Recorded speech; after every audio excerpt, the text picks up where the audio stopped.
tumaliriza ku program yo eya Diaspora Sort Exclusive nga tuli wano mu kibuga London ne tero olunaku lwa leero sawa ziba zino zennyini bwe tukutuusaako omuntu wo Munnayuganda abeera mu diaspora naye nga olunaku lwa leero tulina omwami ye atambudde mu nsi ez'enjawulo ninga mwana waffe Munnayuganda yazaalibwa waffe Uganda nga ku kaseera kano gwennyini oba mu kiseera kino kyetulimu ekya COVID abadde abeera US kati yazze ne tumukwatiriza nga ate ali mu Bungereza wano tugamba ate ye katubuulireko experience ye eno bwebadde na biki byakola gy'abeera amanyiddwa mu field ki n'ebyo na byonna tetugenda kuba ntukutwalira obudde bungi katumuleke akweyanjulire ate tulabe ye kikyayina sebo tusonse kula yesebo nange sanso baraka amina nnyo twandyagadde weyanjule kuba tulaba bakumanye ate gwani oba nandiyandudde ntya Kenzo Daniels artist name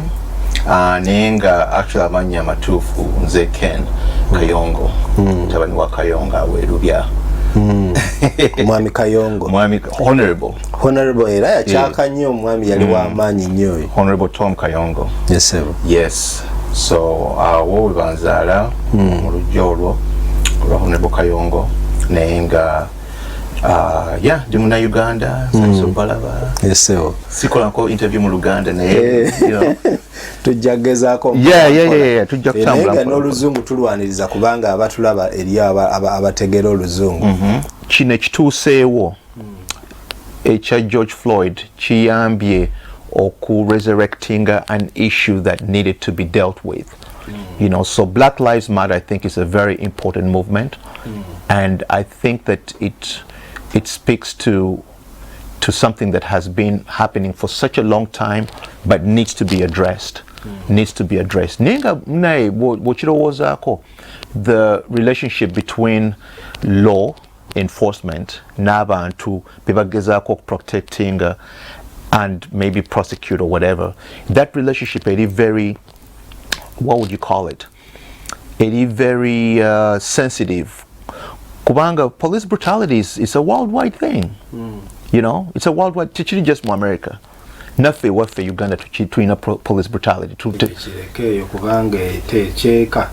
Kirala nnyo kimu ne kutiya gas tumulabye gundi mu US recently just tear gas nenga tubadde tetukimanyi nti they can actually do such. Yeah, of course. I mean, how do you control a crowd? I don't mind the police trying to do its job.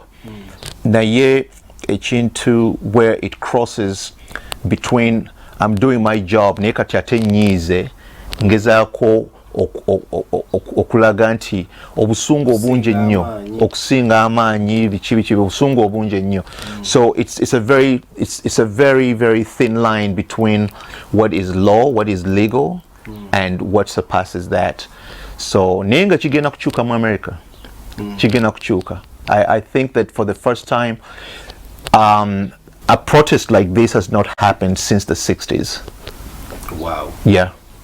This generation eri fired up. Nyimba zonna tuzirabe zonna bazikyusiza kati gwe tunulira gondi tunulira organizations zonna whether organizations z'omupiira, you know, the NBA bagaye nga tebanaana kutandika kuzannya kapiira balina okusooka ne bagenda wansi ku mavivi ne bakola black sign power which Colin Kaepernick, by the way, are losing omulimu gwe, you know, for doing the same. Nekakati, it's something that society is embracing, you know, because abazungu bamanyi nti babadde banyigiriza abaddugavu for a very long time. Nekati, the world is changing, you know, and I think that it has a lot to do with the fact that social media has made this globe a very small village, you know. We're living in just one village now. We live in one village. Tokyetaaga kutambula genda wala nnyo kumanya bifamu. Alinga rashi. Kati omwana e Uganda gets the same information omwana wano n'eja afuna. You know, tulina kyoyinza mulimba. Lujja mu 90s nga tujja nga tuli bakabi nnyo. Bwe tuddayo Uganda, you know. Nga the West is something that is very mysterious. Yes. Nekati that mystery has been, that curtain has been drawn. You know, your curtain tichaliwo. There's nothing you cannot know about the West. So that mystery is gone, and I think it's time to to pull down the curtain on all the other mysteries is that there were racism, you know. Abaduga bagenda kubeera very powerful, by the way. This new generation of black people is going to be very powerful. Kati mukulu gwosala kyakuleetera okusalawo n'ogamba nti kati essaawa nzireeka Actually, initially, Koma Weka was yali just koma okulaba bazadde kulaba bakulu, you know, make sure until they're good. Nali ndudde Koma Weka. I needed that break. Nija kuja kutoka ya mama. Yeah. So nenzija and nayo kulabanga man, Uganda ngiri vibrant. Sibu nali njisubira. Ngekulakulanye. It's moving ahead. So nensala wanti, let me give it a shot. They kansigale for a while. Ndabe kuba nkoze Sweden ntambudde with the different artists, different places, Paris, London, Sweden, America, and I thought, you know, it's time to see what the winds can blow my way in Uganda. You know, kubanga Uganda is a special place to me. That's home. You know, Bagamanti, no place better than home. So when I come out Ngamanti, let me give it a shot. Ndabe what opportunities I can find. Yes. Yeah. Kati watuukayo. Natuukayo. First of all, byali bizibu sigenda kulimba. Sanyazo okuvaako muganda wange. Okubonabona okwo. I mean, to be honest with you, nali shocked at first kubanga waliwo ebintu byolowooza nti bino kubanga biri okay right now. You know, things that are what I would call rudimentary things. You know, ekintu nga nti amazzi weegali mu nyumba, nti amasanyazi weegali gakola gabeerako all the time. Things that ffe wano wabweru, we take those things for granted. Okyerabirira ddala nti amasanyazi gagenze n'okuvaako. You know, nobeerawo ng'olowooza nti this is the way life is supposed to be. Waliwo ebintu ebiri just, this is how life is. Naye ogenda okutuuka e Uganda nga those things that you take for granted are quite, how do you call it? You should never take them for granted. So omusanyazi gavaako n'owulira mulinga gana kumawo saameka totandika okukubira, you know, tandika okukubira gundi broadcaster, I mean umeme bagita umeme. What's going on? So that was disappointing at first. Gajja kujja. Oba ovuga oyita oge okulaba transformer bagitwala noga galikomawo ddi. Oba olyawo amazzi gagenze, oba olyawo ate ofunye bills zotategeera, oba etogakozesa ne. So ebyo ebintu byali kind of disappointing, naye at the end of the day ffe tulina okukyusa embeera eyo. You know, ffe tulina okuleeta new ways of teaching people eka nti ate omanyi abantu balowooza nti you have to be a leader in order to get people to make change. To make change. No, not necessarily. Also okubeera a leader in a very small way. For example, nze muzeeyi eka nga musanyazi gavaako nga g'abaana mugende mugule kando. Okay? Nemugamba nti naye lwaki bagula kando, lwaki tukubira umeme ne tubabuuza lwaki amasanyazi gavuddeko. That was a new thing to him, complaining about the situation. He wasn't used to that. He was used to accepting it as it is. You accept your pain, you accept your grief, you accept. That is an African thing. Accept it. Or complaining is a Western thing. It's a Western cultural thing. They do not accept things that are not supposed to be normal to them. So Barwana, they revolt. Sorry, they revolt against things that are not supposed to be the way they are. If you think about it, French Revolution. Omanyi lwaki ba revolting? Bakyava kugone mazzi. No. Migati. Yep. just omugati baali bafe enjala ne bagamba King Louis nti tufe enjala naye nga King Louis alina omukyalo mubi ennyo n'abaweereza emigaati emivundu ne bagamba nti basajjamu emujoga basajjamu emujoga they were revolting. That's the French Revolution. It came down to something that the French were used to. This is our right, you know. This is our right. So you take away that right and people actually revolt and they say no, we will not accept that. Enough is enough. Nekati mu Africa, when enough is enough, who runs for you? Who cares for you? Who's going to hold your hand tugende naffe tukole ki? So mzee bwe namugamba nti no kubira umeme obagambe right mami namugamba yeah right nagamba nti atujja bakubira encha no bakubire kati right now nga gakyali off yeah right now to complaining era kumachana ayingire motoka agenda oli nankulabye nabagamba nti lwaki amusanyazo yatagaliko tuba tuliawo ne bagazaako next time yani mugamba do the same thing.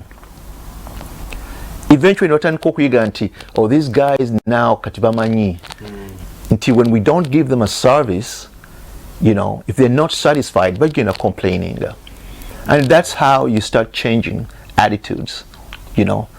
That's how you start changing attitudes. You say that, well, this is not good enough for me, you know. Gajja kuja next week. No, why is it off in the first place?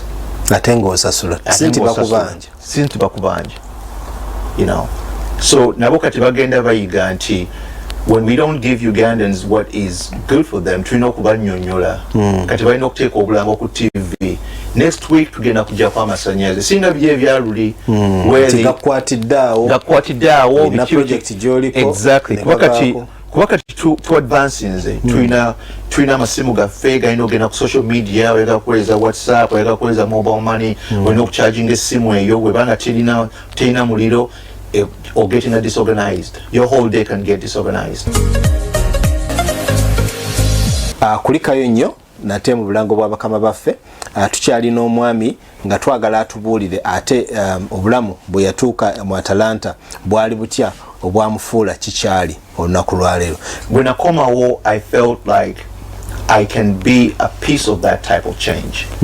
Tuwetaaga kubeera a Bobby Wine to create change in Uganda. You can come more in whatever position. Small community. Nobabulira nobagamba nti these are the things that we can change. Fe wafawe tubeera kasobi twalina oluguudo nga luli dusty. Nengamba nga muzeeyi buli nnaku ne muzeeyi tulina okukola ku luguudo luno. N'agenda ewa minisita n'ayogera naye minisita n'agamba tujja dukolako tulina budget muzeeyi n'akumulagaba nemugamba no but go back. Eventually we're going to call. So sometimes it's not because they have enough budget, but it's just the will, you know, prioritizing things. Kubanga where was it? Rachi twine ngudo study made mu Kampala. Rachi amasanyazi gavaako. Rachi amaziti gakola bulungi. You know, why do we still have people mu Kampala? Now I'm not talking about mu byalo. I'm talking about mu Kampala. You know, abantu ababeera mu Kampala nga let's say tebalina ngato oba tebalina transport oba tebalina amasanyalaze oba tebalina mazzi malungi ga kunywa oba, you know, things that should really be fixed in a capital city. But it takes people like you and me going back and saying that, hey guys, guess what, when you get used to good life, you know, you do everything in your powers to change it, to make sure that you maintain that good life. Kubanga omanyi munaye wano gye mbadde ntera okuvuga n'empitaayita ne mu bwalaakaala akasemba osanga nga ovuga n'oyingira mu kibira mondo naye ng'oli ku chorus n'ogenda n'otuuka emiti n'egigwa bwe giti n'oweta akakoona nga wenyize naye ate ogekakana ng'ogudde ku kaalaakalamba nga kibuga kiramba mataala amasannyalaze tegavaako. Omanyi abantu abasinga bagende bagamba especially abakulu abaffe bekwasanya ekintu kyokuba nti eri first world. Yes, it's a first world, naye ate ffe twekolera amasannyalaze ewaffe ate ne tugatonda ate nga gye tubatonze tegavaako naye waffe ne gabanga kyoyogera nkitegeera. Yeah. Kubanga ezo at the end of the day they're just excuses. So kati omulungi atulaba yandyagadde okumanya ebbanga lyozeeyo biki byosimbyeko essira n'ogamba nti kino kyenjagala okukyusa mu industry esika wawa tugambye oli mu entertainment biki byogeze n'ogamba nti kino kyenjagala okukyusa kati this is what I'm bringing to Uganda and I want it to work my way. When you problem your entertainment industry mu Uganda it becomes corrupted by the politics of the country, you know, so it becomes intertwined, right? And I think that's very dangerous in a way. Kubanga yes, even though politics and entertainment sometimes have a weird marriage, you know, I think the best marriage we can get out of politics would be a government that recognizes that entertainment is a powerful industry, a form of information. Yes, and it needs to be well structured and well financed. So the Chinandyagaddo Club actually is wabasoma budget nga boogera ku industries zonna eza Uganda. Okay, I think it's time for them to start talking about the entertainment industry. Bayinza ginyiga mugondi ki mu sector ki? Could it be under tourism? Could it be kubaka tulaba waneeno waliwo big shows, big things that are carnival where people come from all over the world. Yes. Bayina Glastonbury. Where when it happens people come from all over the world. And it's in their budget. They know this chiyamba in sokufuna economy. Absolutely. Do you think they could put it also under tourism or something? I'm not sure if it's under tourism, but so that's something I would pretty much have to get back to you what ministry it would be under. Nenga, I'll tell you that leadership, it's very, very important.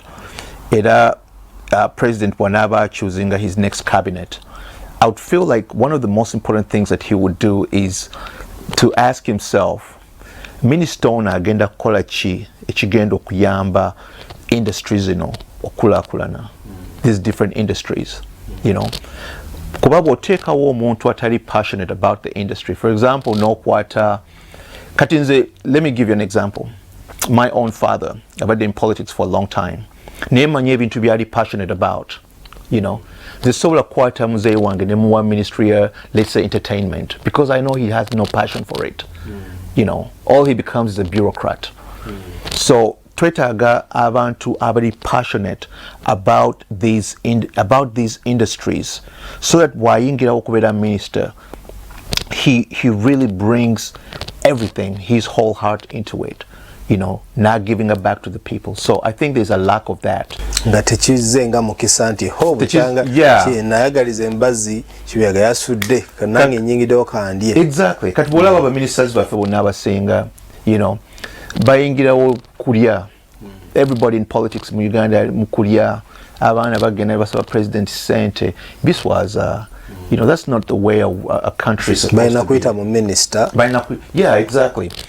I think nature is omanyi bw'obeera ng'otaddewo structures that actually function well, nga copyright law ekola, okay, nga omuntu asobola okukola oluyimba lwe ne lutunda nasobola okufuna sente, nasobola okufuna nasobola do copywriting bulungi, nga buli 6 months afuna sente ze, you know, TV stations zimusasula, radio stations zimusasula, amabaala gasasula, restaurants zisasula.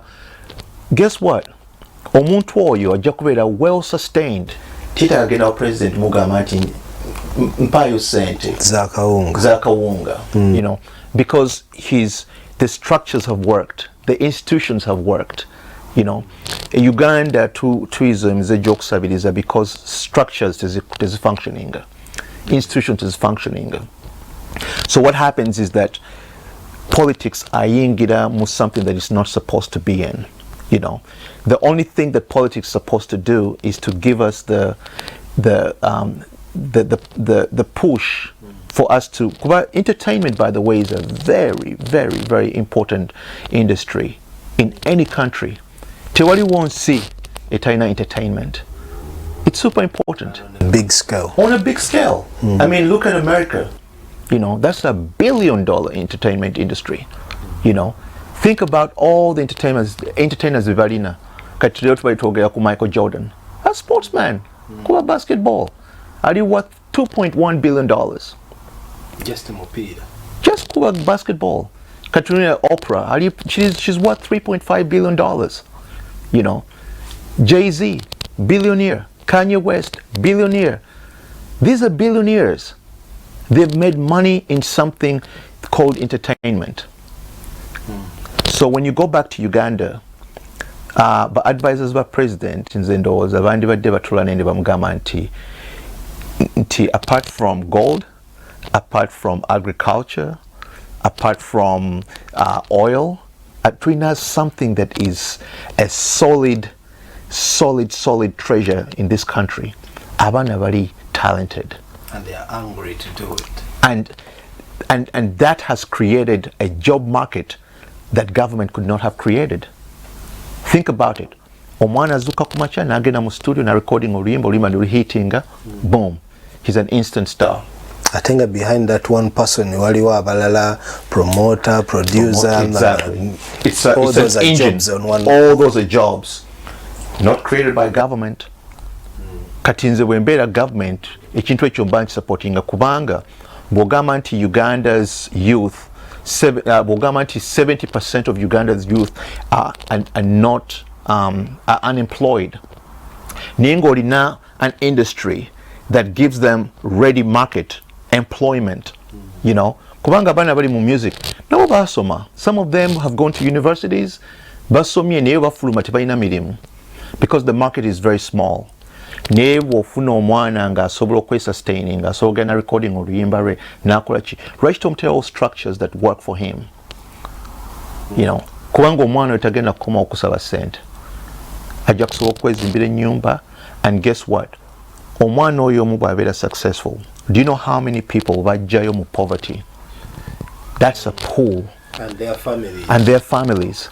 Kuba kati asobola okuzimbira muzeeyo ennyumba, asobola okugyayo baganda, asobola okusomesa baganda be. Absolutely.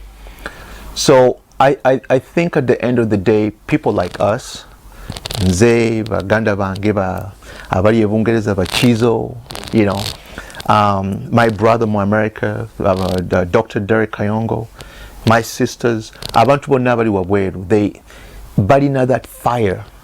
Nze sinaba kusanga muna Uganda wabweru mu diaspora atalina mutima ka atayagala komawo. A lot of people want to come back home. Baga komawo to be part of that engine that drives the economy of that country. But we just need to get the act together, because at the end of the day, home is best. Home is home. You can't beat it. Tasawala. No. First and foremost, njagala kutumira bazadde bange, Honorable Tom Kayongo n'omukyala Miriam Naiga Kayongo, bazadde bange, and I love them very much. Njagala kutumira Victoria and Savannah. Savannah is my heart. You know, she's my heart. She's 1.5 years old, vibrant little girl. And of course, n'abantu baffe abali wabweru, baganda bange Daisy ne Doreen Kayongo ne muganda wange Derek Kayongo. I think it's very, very important that fenna tulina people that care about us. And at the end of the day, you know, abantu baffe wabweru twesupporting, we take care of each other. So bonna abali wabweru, baganda bange, mikwano gyange, bonna mbatumidde. Nkomeeweka. Bana tetugenda kusukawo awo, mpozi ate nze nja kwongera okutumirako nange abantu ab'ekamba Masaka kabwami akaala amatenda ako, ntumira omwami owoku Jesco James Juko muganda wange, naye nkwagala nnyo, mama wange n'abalala bonna. Sigadde nze Tom Sebunga ku bwa Salt TV, mukama bakuume.